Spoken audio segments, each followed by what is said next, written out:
નમસ્કાર. આજના ITI e learning પ્રોગ્રામમાં હું શીતલ ધુમાલે ઔદ્યોગિક તાલીમ સંસ્થા સાણંદ આપ સૌનું હાર્દિક સ્વાગત કરું છું.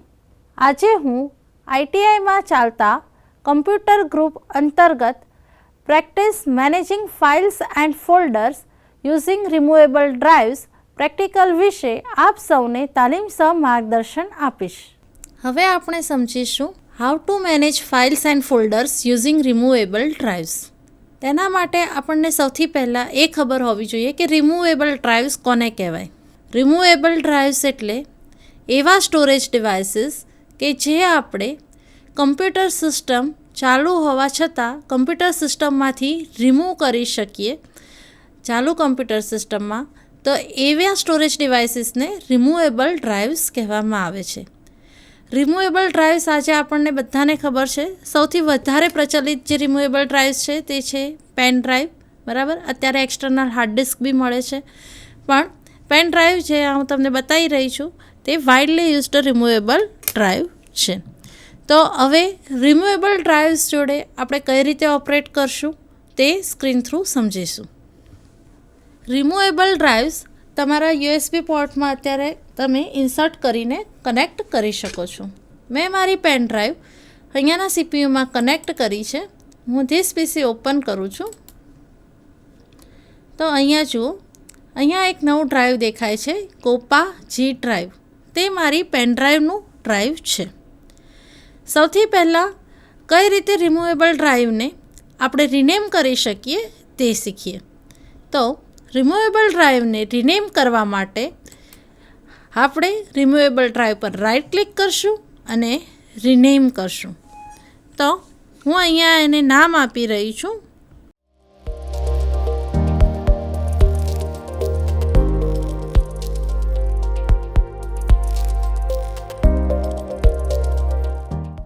COPA demo.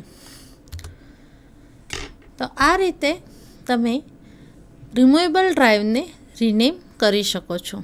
અત્યારે મારે રિમૂવેબલ ડ્રાઈવમાં કંઈ જ ફાઇલ્સ કે ફોલ્ડર્સ અવેલેબલ નથી. રિમૂવેબલ ડ્રાઇવ્સને યુઝ કરતાં પહેલાં સપોઝ કે મારે કમ્પ્લીટલી એને ફોર્મેટ કરી દેવી છે, તો રિમૂવેબલ ડ્રાઈવને ફોર્મેટ કરવા માટે આપણે રિમૂવેબલ ડ્રાઈવ પર રાઇટ ક્લિક કરશું અને અહીંયા તમે જોશો કે ફોર્મેટનો ઓપ્શન અવેલેબલ છે. ફોર્મેટ ઉપર ક્લિક કરતાં તમને તેની ડિટેલ્સ બતાવશે કે રિમૂવેબલ ડ્રાઈવની કેપેસિટી કેટલી છે, ફાઇલ સિસ્ટમ કઈ યુઝ થાય છે, વોલ્યુમ શું છે, બરાબર. અહીંયા ક્વિક ફોર્મેટનો ઓપ્શન સિલેક્ટેડ છે, જે મારે મારી રિમૂવેબલ ડ્રાઈવને ક્વિક ફોર્મેટ જ કરવું છે, એટલે હું અહીંયા એ ચેકબોક્સને ચેક રાખીશ અને સ્ટાર્ટ કરીશ. જ્યારે હું સ્ટાર્ટ બટન પર ક્લિક કરીશ એટલે એ મને પૂછશે કે formatting will erase all data on disk. To format the disk, click OK. To quit, click cancel. Means કે જો હું આ રિમૂવેબલ ડ્રાઈવને ફોર્મેટ કરું છું તો મારો બધો જ ડેટા એમાંથી રિમૂવ થઈ જશે. અને જો મારે એ ઓપ્શન સાથે જવું છે તો હું ઓકે પર ક્લિક કરું, અધરવાઇઝ મારે કેન્સલ પર ક્લિક કરવું પડે. મારે ફોર્મેટ કરવી છે રિમૂવેબલ ડ્રાઈવને એટલે હું ઓકે બટન ઉપર ક્લિક કરીશ એટલે મારી આ ડ્રાઈવ ફોર્મેટ થઈ જશે. Format complete, okay. It means કે હવે મારી રિમૂવેબલ ડ્રાઈવ ફોર્મેટ થઈ ગઈ છે. એટલે તમને ખ્યાલ આવી ગયો હશે કે કઈ રીતે રિમૂવેબલ ડ્રાઈવને આપણે રિનેમ કરી શકીએ છીએ તેમજ ફોર્મેટ કરી શકીએ છીએ. હવે આપણે સમજીએ કે કઈ રીતે આપણે રિમૂવેબલ ડ્રાઈવમાં નવી ફાઇલ્સ અને ફોલ્ડર બનાવી શકીએ છીએ.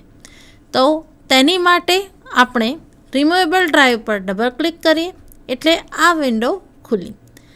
અત્યારે મારા રિમૂવેબલ ડ્રાઈવમાં કંઈ જ નથી, બ્લેન્ક છે, એટલે તમને અહીંયા કોઈ પણ ફાઇલ કે ફોલ્ડર અવેલેબલ દેખાતા નથી.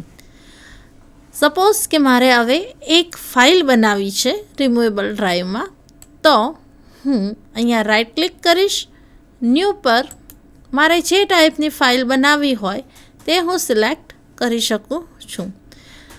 હું અહીંયા વર્ડ ફાઇલ બનાવું છું.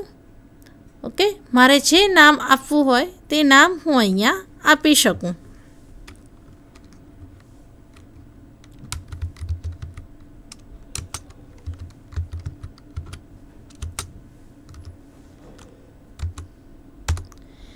હવે તે ફાઇલને મેં ઓપન કરી છે. મારે જે કંઈ પણ લખવું છે તે ફાઇલમાં હું લખીશ. અહીંયા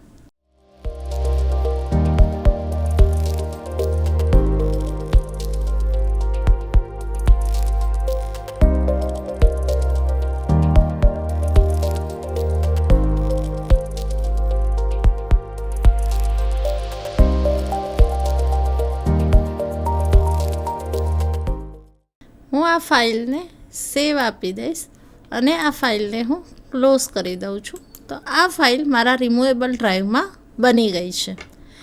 મારે કોઈ ફોલ્ડર બનાવવું છે તો તેના માટે પણ મારે અહીંયા રાઇટ ક્લિક જ કરવાની છે, ન્યૂમાં જવાનું છે અને ફોલ્ડર પર ક્લિક કરવાનું છે.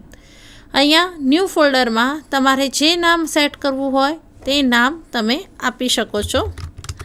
હું અહીંયા પ્રેક્ટિકલ્સ નામ આપું છું. એટલે આ રીતે મારા ફાઇલ અને ફોલ્ડર બંને મારા રિમૂવેબલ ડ્રાઈવમાં બની ગયા. હું આને બંધ કરી દઉં છું. હવે સપોઝ કે તમારા પીસીમાં જે કંઈ પણ ફાઇલ્સ કે ફોલ્ડર્સ સેવ છે એમાંથી તમારે કોઈ ફાઇલ કે ફોલ્ડરને તમારે રિમૂવેબલ ડ્રાઈવમાં સ્ટોર કરવી છે. તો તે આપણે કઈ રીતે કરશું તે જોઈએ. હું અહીંયા ઓપન કરું છું. અહીંયા આ ફાઇલ છે 1 નંબરની. તે ફાઇલને મારે રિમૂવેબલ ડ્રાઈવમાં સેવ કરવી છે. તો હું સેન્ડ ટુ કરીશ.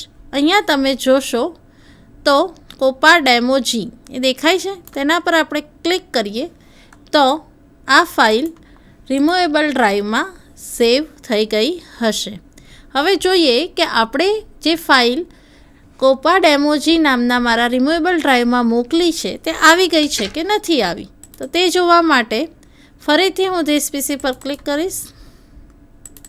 અહીંયા આપણે 1 નંબરની ફાઇલ મોકલી હતી એટલે 1 નંબરની ફાઇલ અહીંયા મૂવ થયેલી છે. સેમ વે હું ફોલ્ડરને પણ હું રિમૂવેબલ ડ્રાઈવમાં સેન્ડ ટુ કરી શકું છું.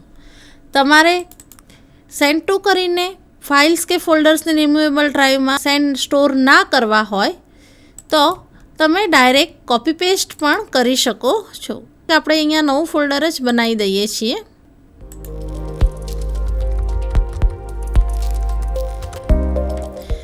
આ ફોલ્ડરને મારે મારા પેન ડ્રાઈવમાં સેવ કરવું છે.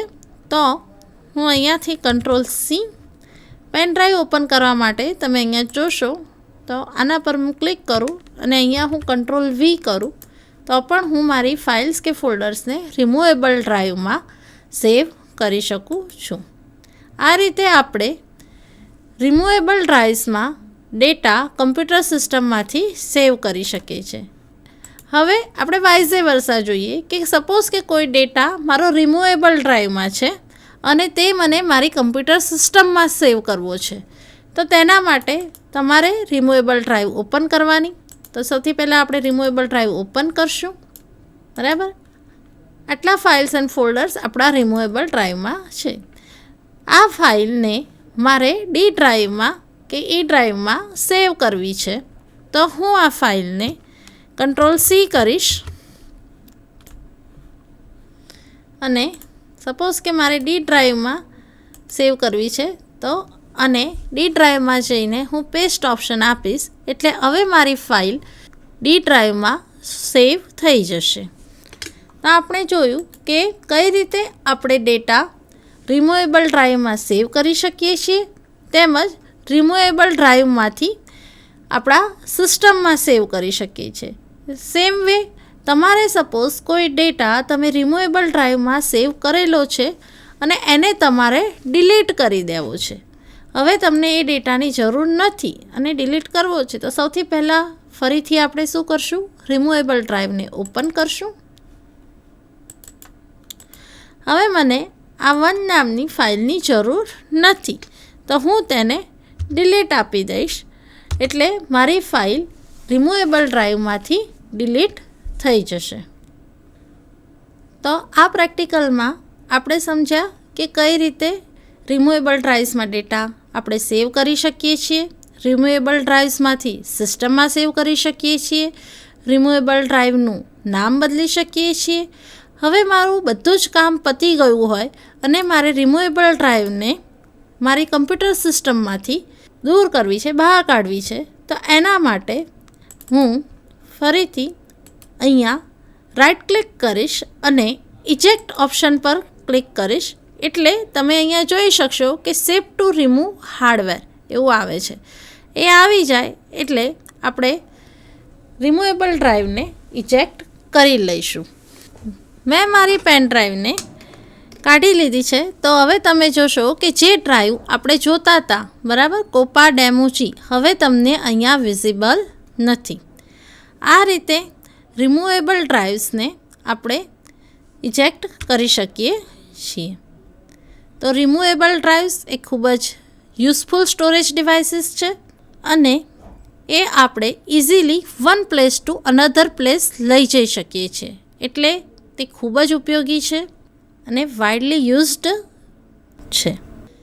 આ પ્રેક્ટિકલમાં આપને જે માહિતી આપવામાં આવી છે તે માહિતી આપને ઉપયોગી થઈ રહેશે.